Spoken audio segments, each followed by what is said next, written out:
shut it down. We must first secure the border and secure it now. Biden can stop these pictures, but can his new executive action stop the crime and other problems that have turned every American city into a border town? Own it. I am the political prisoner of a failing nation. Trump starts to own his new title of convicted felon.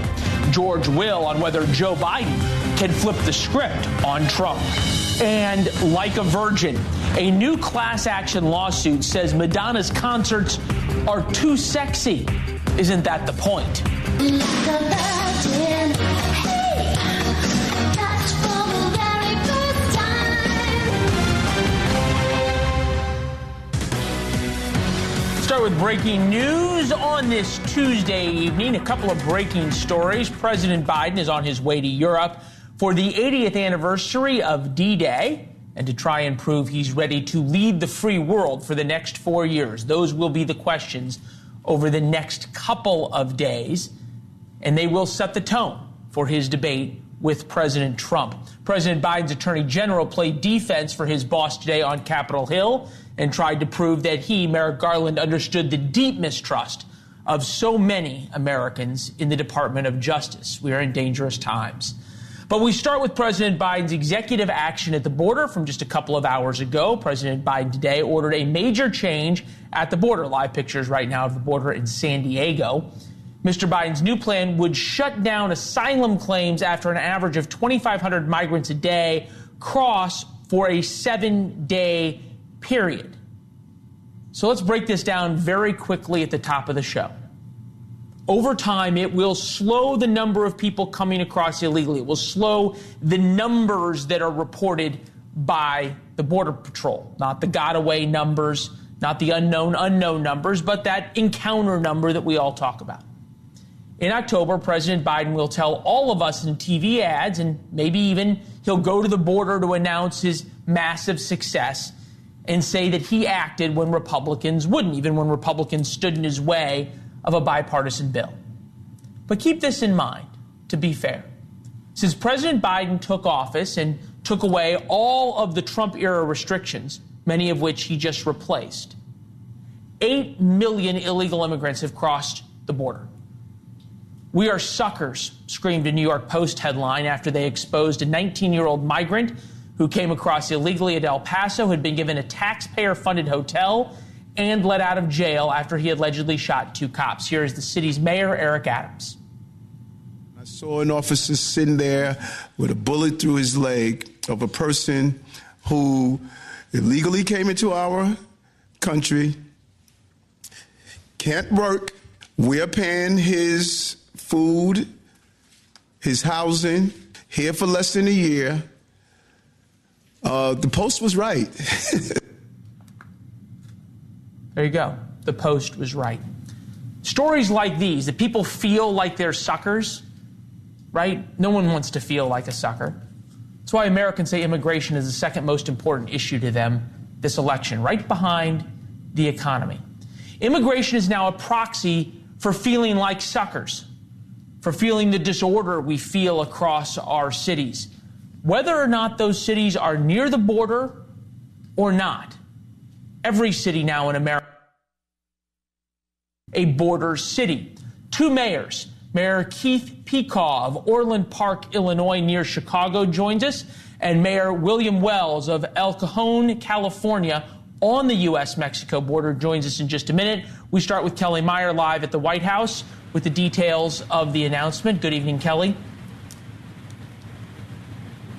Hey there, Leland. Well, the White House is framing this as Congress failed to act here, so we are stepping in. They're pointing the finger at former President Donald Trump for who they say tanked the bipartisan border deal and those Republicans on Capitol Hill. So Biden is saying he is stepping in here, taking executive action, not an executive order, which the action has a little less bite than an executive order. And they say that he's getting it from really all sides here, that some Democrats are going to say he's taking a page out of Trump's book. Trump's book. Other Democrats are going to say that they aren't going to attend this because it's tough for their re-election campaigns and they don't want to be anywhere near President Biden as he makes this announcement because Republicans are calling it too little too late. And for those officials on the border, some of them are calling this an empty executive action.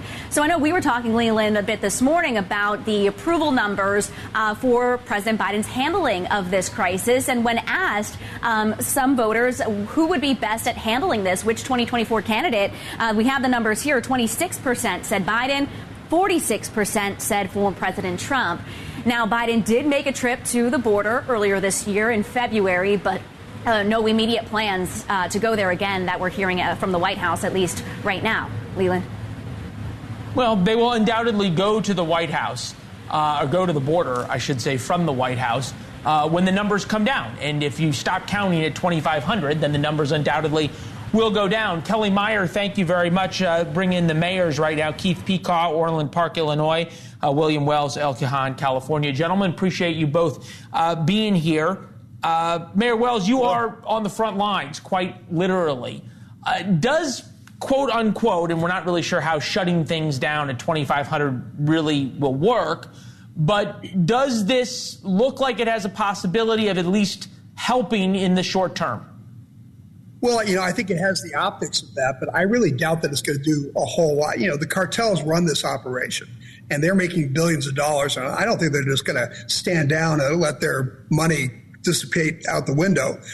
They're going to continue bringing people over into California, and they're going to do it at night, and they're going to do it in the holes in the border fence, and they're just going to sneak them over. I don't think we're going to see any less number of people. If President Biden was really going to be serious about this, what he would do is double or triple the number of Border Patrol agents that were coming to the border and give them the authority to actually stop illegal immigration as opposed to just processing people. Well, to stop it and to deport people and change the asylum laws and remain in Mexico and all of those things. And to be fair, some of those things, tripling the number of border agents requires the money to do it. Mayor Pecaw, Orland Park, Illinois, a couple thousand miles from the border. I used to live in Chicago. It takes an awfully long time to get to McAllen, Texas, from where you are. And we understand the crime issue. I think it's fair to say not all immigrants are coming to America. In fact, most are not. To commit crimes. They're coming for a better life. They're coming to try and work. They're coming to try and send money back to their families. So beyond the crime issue, which I think has been well reported, how is Orland Park now a border town? Well, I think all the suburbs have become border towns because you look at Governor Pritzker they just passed a budget, completely Democratic budget, and it was $1 billion of funding for migrants. And at the same time, they're not sharing $1 billion worth of income tax to local municipalities that they've always shared since 1969. So essentially, they are taking away money from all of the residents of Illinois to fund illegal immigrants, is what they're doing. And that, for my town of 60,000 people, that's $5 million to our budget that they are contributing to house illegal immigrants. So it has a huge impact on us. That's essentially almost our entire road program. It's 40% of our property tax. Wow. So, okay, the end got it there, your entire road program. Help me understand, though, what else it means in terms of infrastructure, schools, social services. Has this had carry-on effects, if you will? Well, sure. $1 billion not going to municipalities are things that they can't provide infrastructure for their towns. They can't provide potentially law enforcement for their towns, you name it. That's what there has to be cuts somewhere. So it's either cuts in services or increases in taxes. So it has a huge impact. Chicago obviously is getting hammered with the social services that it has to provide, the schooling it has to provide. And some suburbs are also seeing an influx of migrants. We are not, but the ones that are closer to the city certainly are. Mayor Wells, you're conservative in a blue state, as is Mayor Pecaw. What advice do you have? Well, I think we just have to vote our way out of this problem. Now is the time for Americans to unite and say we're tired of this. And I'm running for Congress right now, and part of that being on the trail, I see people all the time coming to me and say, I've never voted conservative in my life, but we've got to stop this madness. So I'm encouraged. But we just got to keep pushing every single person to not sit on the sidelines in this election. Fair enough. You elect the most conservative president in terms of the border, which would be Donald Trump in the way he talks, at least. You elect a Republican House. You elect a Republican Senate. It's very possible. That's also what Donald Trump had in his first term, and not much meaningful change. There's still 8 million more people here illegally than were 4 years ago. At some point, we have to reckon that, don't we? Oh, I think we absolutely do. You know, even Donald Trump, as you point out, was not as strong on the border as he could have been. And I get the sense that he's learned his lesson from that, and he'll come back and be a lot stronger the second time. And I do believe he'll be the next president of the United States. But we've got to actually start talking about deporting people, especially people that are involved in organized crime, involved in gangs, and on terror watch lists. No, look, I don't think you get a lot of argument from the vast majority of Americans. The people who are on the terror watch list shouldn't be allowed to stay here. People who are in gangs shouldn't be allowed to stay here. The lessons from New York and the shooting of 2 cops kind of talks about the middle ground, right, including the fact that this guy allegedly was in a gang and then involved in a crime ring, which is why he shot the 2 police. I want to just play this from President Biden today, essentially going after Donald Trump, talking about demonizing immigrants. I will never demonize immigrants. I'll never refer to immigrants as poisoning the blood of a country. And further, I'll never separate children from their families at the border. I will not ban people from this country because of their religious beliefs. I will not use the U.S. military. All right, so he's going through the list of all the things that Donald Trump says he will do, and Joe Biden saying, I'm far more moral and good than you are. Okay, fine. But Mayor Peacock, I'll give the last word to you. These people are here. There's a lot of people who are not on terror watch lists or involved in organized crime who are still in need of housing, in need of schooling. They're going to be in need of medical care. The list goes on. They're going to be in need of social services. They're going to need to learn English. Do you see any support, any willingness, even from blue states like Illinois, to deal with this issue and to help cities deal with it? They continue to be sanctuary cities and encourage people to come in. So to deal with this problem, as the mayor said, you have to shut down the border and stop people from coming in. Then all the asylum seekers that have come in the last 4 years, you have to get them through the courts quickly. If they don't qualify for asylum, you need to send them back to the places where they came from. And then once all that's done, then we can deal with those who have been here under the rate, illegally, if you will, for decades and, living lives in secret. And then we can deal with that problem. But if you don't stop people from coming in, you can't address the problem that's here. And there is no country on earth that can handle 8 million people coming in 3.5 years and actually handle that problem. Yeah.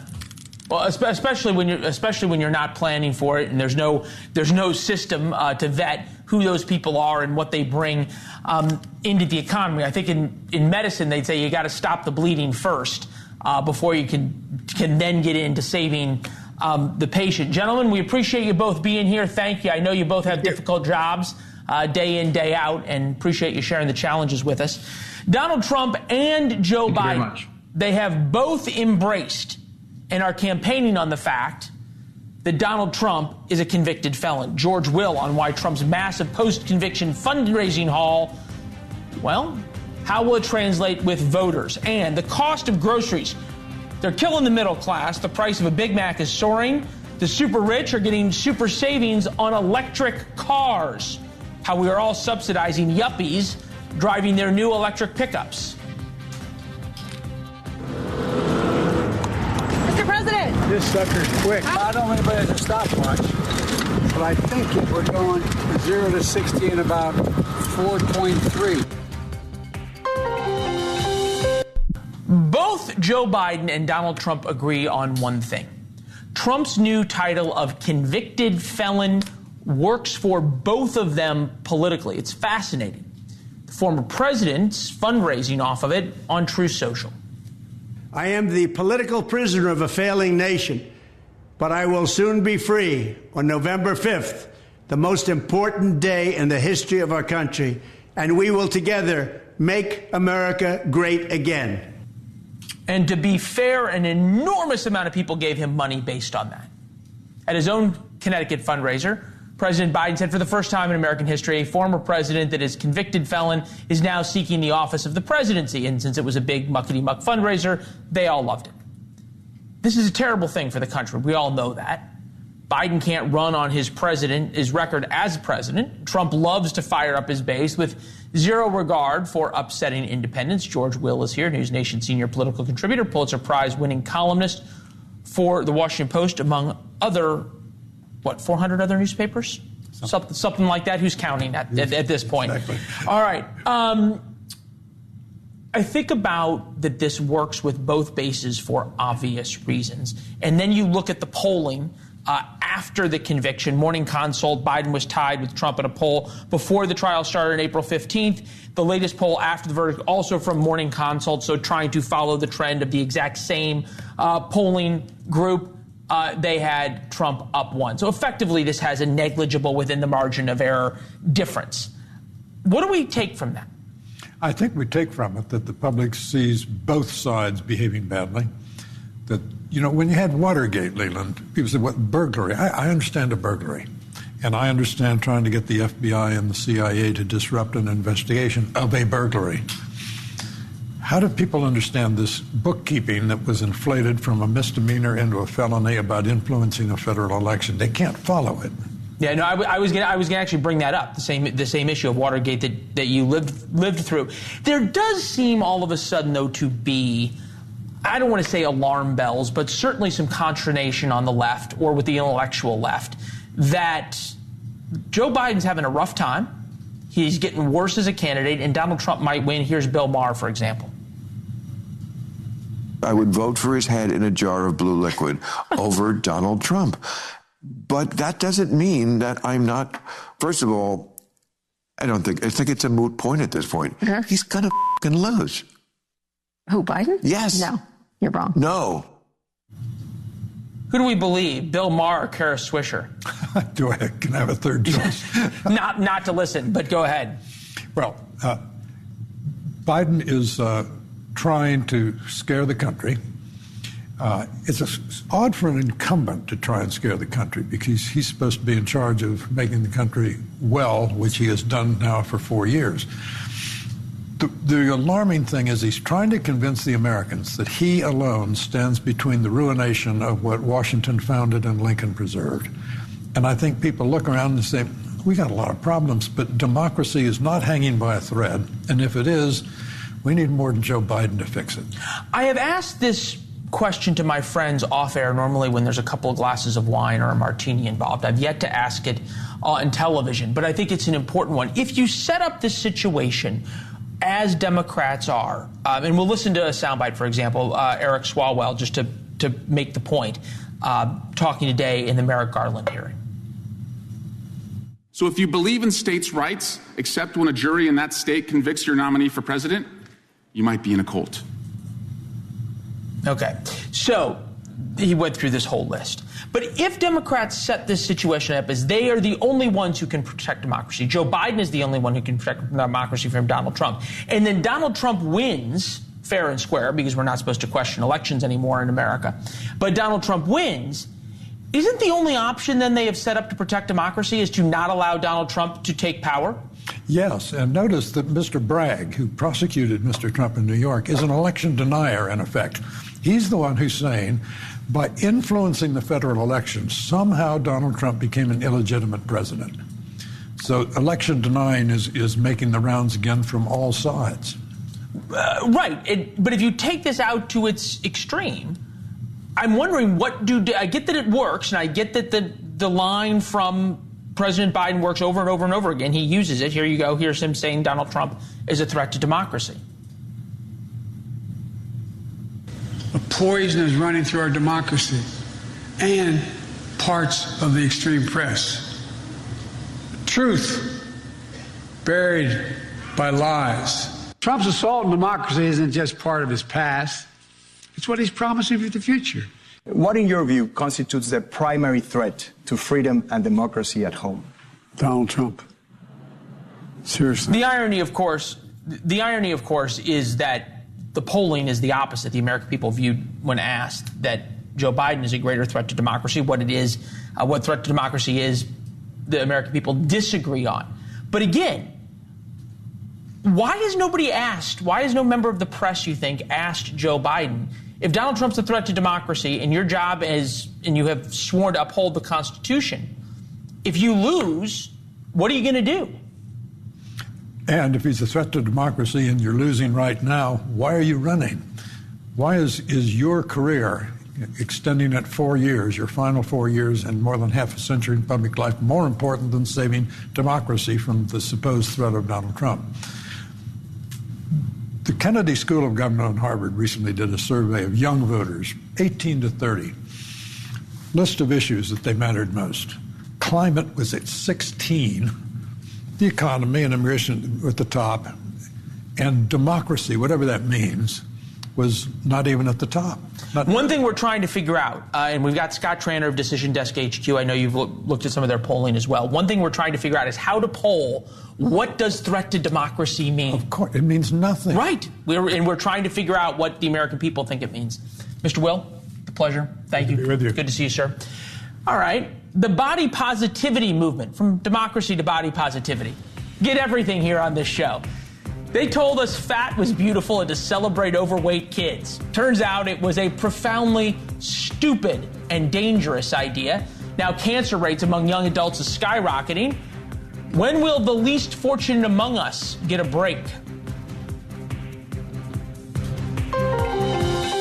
From across the street. Looks sophisticated. Embarrassing nose. Too chubby. Was too skinny. Manly. Crazy hair. Never looked good. Too wild. Too cute. Too beautiful. Too fat. He said. They said. She said. I said, no way. That's a Dove ad saying you should love your body no matter how you look. And there's nothing wrong with body positivity. Dove is the poster child of body positivity. As I said, there's nothing wrong with feeling good about yourself, but it turns out that the thinking behind not caring how big someone is or not telling them about the dangers of obesity, while well-intentioned, like many things, is causing a skyrocketing number of cancers in young adults. A new study out of the UK shows obesity is actually the leading cause to rising cancer. Cancer rates among 25 to 50-year-olds have surged, adding 35,000 cases a year. Been a 24% increase of cases just since 2019. Perhaps, just maybe, bad habits during the pandemic, like unhealthy diets, lack of exercise, and I don't even know what this means, but it's on the list. Environmental risks could have added to this. With us now, Dr. Drew Pinsky, Chief Medical Board Member and popular television host. We'll get to environmental risks in a minute. It sounds something important or made up. I have no idea. But I would just add to that, how about the many years that we went on not telling people that, hey, when you're obese and overweight, that is a risk factor for cancer and for heart disease and for diabetes and a bunch of other bad stuff. That's absolutely true. And what was happening was there was this huge pushback. The way you set this up was exactly correct. Of course you want people to feel good about themselves. You don't want them to feel ashamed about their body. It's the last thing we want.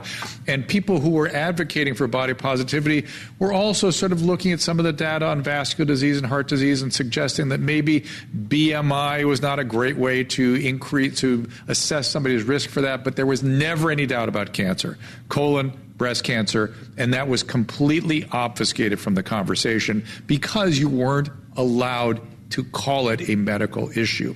And unfortunately it is. The extraordinary phenomenon now is, now that we have a expensive medication to treat it, well, now it's a medical issue. Now you can take Mounjaro or Ozempic or these things. In the meantime, we have a food industry. I don't think people understand that the food industry is a business of addiction, not nutrition, but addiction. It's literally the tobacco companies that came over with the lobbyists, with the scientists, with the strategies that they use for tobacco and have developed the same strategy for foods, making them yummy and addictive and creating tremendous problems with our metabolic health. Look, I think one of the reasons that it's so important to have you on is because you're willing to tell the truth. You're willing to take on the big industries and the big cabals, if you will, that cause America difficulty. But you mentioned colon cancer and you mentioned diabetes. These are two things that have an enormous effect and disproportionately affect poor Americans, diabetes in particular, because of poor food choices and poor nutrition choices and availability. Not necessarily that's their own fault. South Park, of all people, made sort of the point you're making. Take a listen. Okay, Cartman, if your doctor wants to put you on medication, your insurance will pay for it. No, they said the insurance won't pay for it because, they're kind of new drugs, and so the only people that can get them are people who can pay $1,200 a month, and the rest of us get this. What's this? It's a prescription for Lizzo. Rich people get Ozempic, poor people get body positivity. It's bad to laugh at, but when they nail it, they nail it.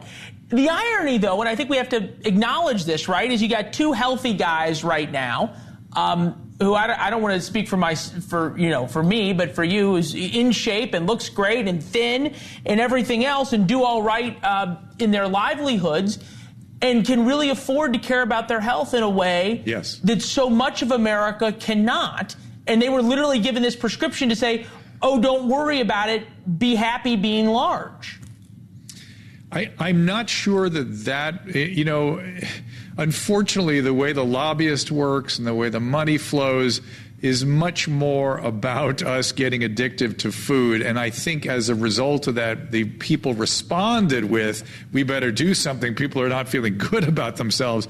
And fine. I don't think it was about being unable to access nutrition or unable to access, though your point is well taken. But the reality is that just a slight change in our diet, just an awareness, and I know change is hard. It is difficult for people, but moving more, eating less. I have patients that are afraid to be hungry. They fear it. It's some sort of hunger is a good thing a certain time during the day. It tells your body is alive and well and ready for some nutrition. It's not something to be feared. It's something to be expected as part of a healthy day. And the fact is, unfortunately, a lot of people are not aware. A simple awareness would help people make better choices in terms of eating more protein, watching out for the seed and the vegetable oils, not eating those yummy foods, not believing the food pyramid. 20% of our diet should not be carbohydrate. Again, that is all the money pouring into the lobbyists and the food organizations. Right, 100%. I'm 100% with you. But one of the worst things ever created. But I want to get you to this because there's a bigger point here, right? You think about body positivity. Don't tell kids who are overweight that they're fat and they need to lose weight. Defund the police. It's okay to be fat. Drag queens reading stories to elementary school kids. Boys playing on girls' sports teams. These are all things that, in retrospect, common sense tells us are profoundly stupid and have really deleterious effects, as we are now finding out very quickly on this obesity issue. Yet they become orthodoxy, and if you question them, somehow you're racist, you're a bigot, you're a transphobe, you're a fat phobe. Correct. How does this happen? Just think about how that even trickled into the COVID story. If you dared to question anything about COVID orthodoxy, you had to be crushed. You had to be marginalized. It's a very strange time that we're in, where the truth itself bears no issue. And in medicine, if you ignore the truth and you don't ascend to some truth and share it with your patients, particularly in the realm of informed consent, our part of our job is educating and informing our patients about their risk reward of every choice they make. If we are not doing that, we are not doing our job. But my gravest concern is this notion that the truth is just relative. No, particularly in science, particularly in biology, there are certain truths we can attempt to ascend to, and we should always strive to do so. Preach. Really, I could have you on the whole hour about this and about so many other things. I really want to have you on. We had to switch topics with you, but I want to have you on in the next couple of days, maybe next week, about the fentanyl crisis, because there's some things to talk about. Dr. Drew, thank you. Yep. Yeah, we got to talk about it. Thank you, sir. All right. Looking for a new car this summer? Electric vehicles are now cheap, really cheap. How the politics of electric vehicles has actually made them super cheap for the super rich. Prices are plummeting. They're down 18% over the past year. The cuts are affecting almost all of the brands, but big expensive brands are discounting huge. That's because most Americans don't want one. In fact, new polling shows only 1 in 3 see the benefits for themselves, the economy, or the industry, the auto industry as a whole. So 70% say they see no benefit. Okay, fine. Turns out we are all paying for electric cars. The Biden administration has spent $22 billion in government handouts to EV owners and manufacturers, covering everything from raw material sourcing to battery charging. Dan Eberhardt is here, Chief Executive Officer of Canary LLC, a Denver-based drilling company. His book is called Switching Gears, the Petroleum-Powered Electric Car. Now, full disclosure here, right? You're not drilling for lithium, you're drilling for oil. So there is a little inherent bias in this conversation. Yeah, I agree with that. My book is pretty balanced, though. Okay. Prove it to me. Well, look, I think the electric car provides benefits, and I think it's, presents a valuable option for the future. But my whole stick with this is we switched from the BlackBerry to the iPhone because the iPhone's better. Not because the government told us to, and not because the government paid us to. So I think the Biden administration is way ahead of their skis here in trying to force people or heavily nudge people to the electric car. Well, look, I mean, it's more than forcing, right? I mean, or more than nudging. There's some real issues here. They tried to get all the car manufacturers to go all electric by 2030. They say the EPA is going to force that by 2034. They even backed off, as did General Motors. Take a listen. I would say as people adopt it, they love the vehicles. And as we look at the regulatory environment, I think that becomes more and more of a reality. It will be led by what customers want. Because, again, a car is a very expensive purchase for people. Okay, so, again, why are electric cars, after tens of billions of dollars of R&D put into them, huge government subsidies, big social status, at least for the past few years, to get one and to buy one, why haven't they gotten better? Why are they not an iPhone? Well, I think there's a whole bunch of issues. First of all, is range anxiety. So someone close to me has a Tesla, and he can't take it to go visit. He can't take it to go visit his in-laws. He can't take it on a multi-state trip because you've got to spend 45 minutes charging it every few hours. Yeah, right? No, I did it once. It's absolutely miserable. And you got the cold issue in Chicago. You got the hurricane issue in Florida. There's legitimate issues to that. Why hasn't all this money solved it? Well, I think there's an infrastructure deficit, right? You also have the issue where you go to a hotel. I've heard this story from a number of people.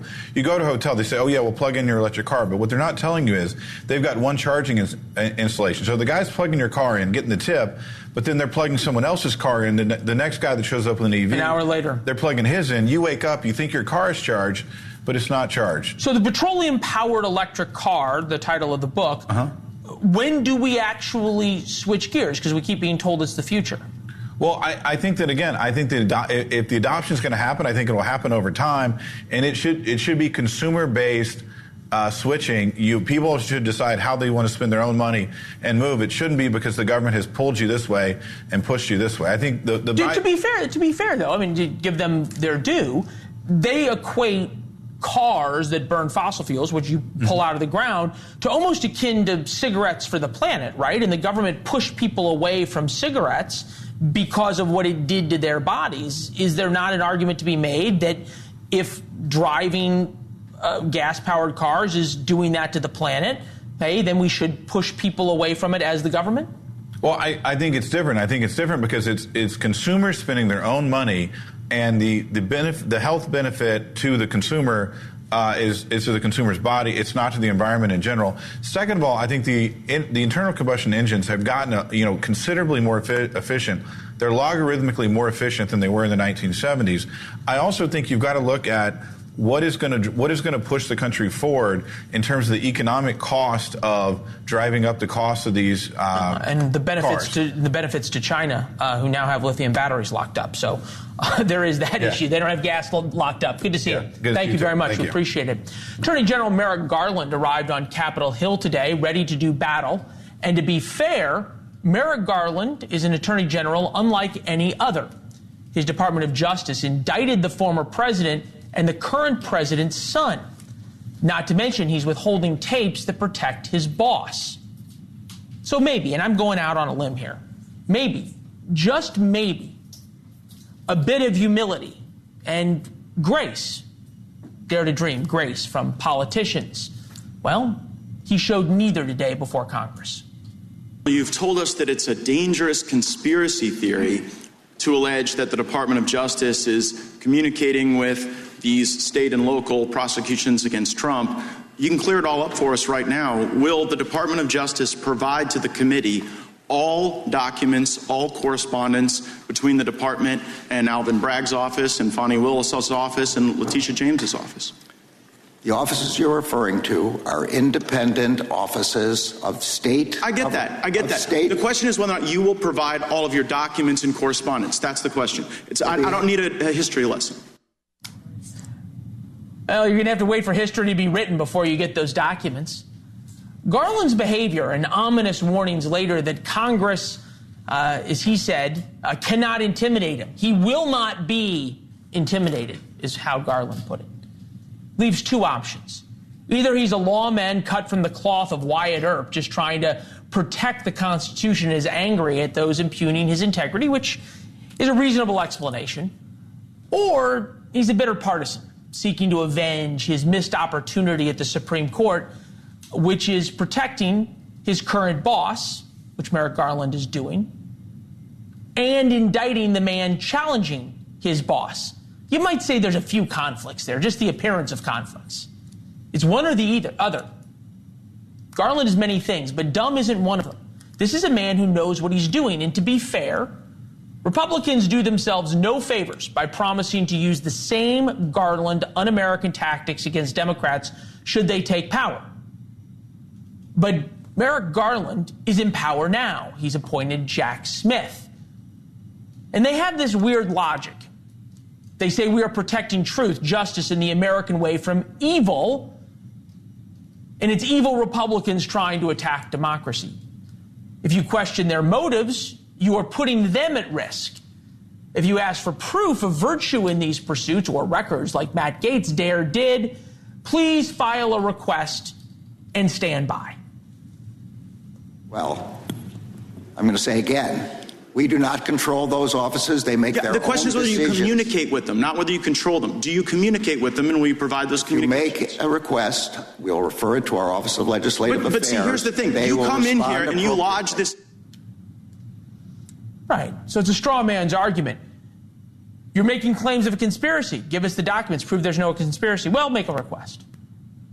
Now Garland refuses to release his boss's embarrassing recorded interview with the special counsel. Remember, that's the interview where Joe Biden couldn't remember what year his son died or who put classified documents where. It's the same interview that caused the special counsel not to charge Biden, saying, quote, he was an elderly man with a poor memory. Yet Garland and Cruz say the rest of us cannot hear the audio from that recording. Not because of national security or top secret information or an ongoing investigation or to go check with another division, because it is the Justice Department that controls it. But rather, the DOJ tells a court that releasing audio of Biden interview with special counsel could spur deep fakes that trick Americans, highlighting AI worries. As if the hundreds of Biden speeches and interviews that already exist that we record every day can't be used for AI. Spare me. Garland isn't stupid, but he thinks we all are. And more importantly, he refuses to acknowledge in any way the real and genuine feelings of fear that Americans have about what is happening to the Department of Justice. He knows better. He's a smart man, and that's the problem. Just what is too sexy? That's the next question. Different thing than Merrick Garland. A group of concert goers say the Like a Virgin singer went too far. Whose fault is that?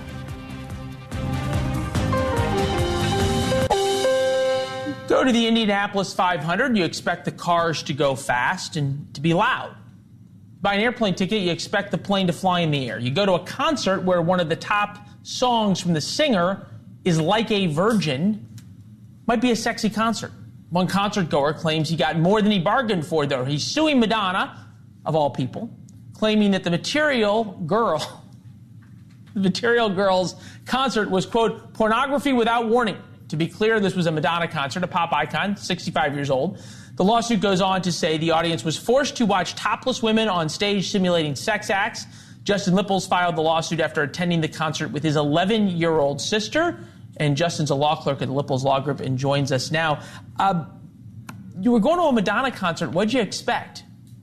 Leland, I was expecting some risque dancing, maybe. I think Madonna's known for that. But I don't think that every Madonna fan, if you are a Madonna fan, would expect topless dancing and simulated fingering, especially when it's not advertised anywhere that it's for 18 and up. It was open to all ages. There's alcohol being served and, topless dancing and fingering. You said it yourself. We can do without the second round of the descriptions. You made your point in terms of sort of the response.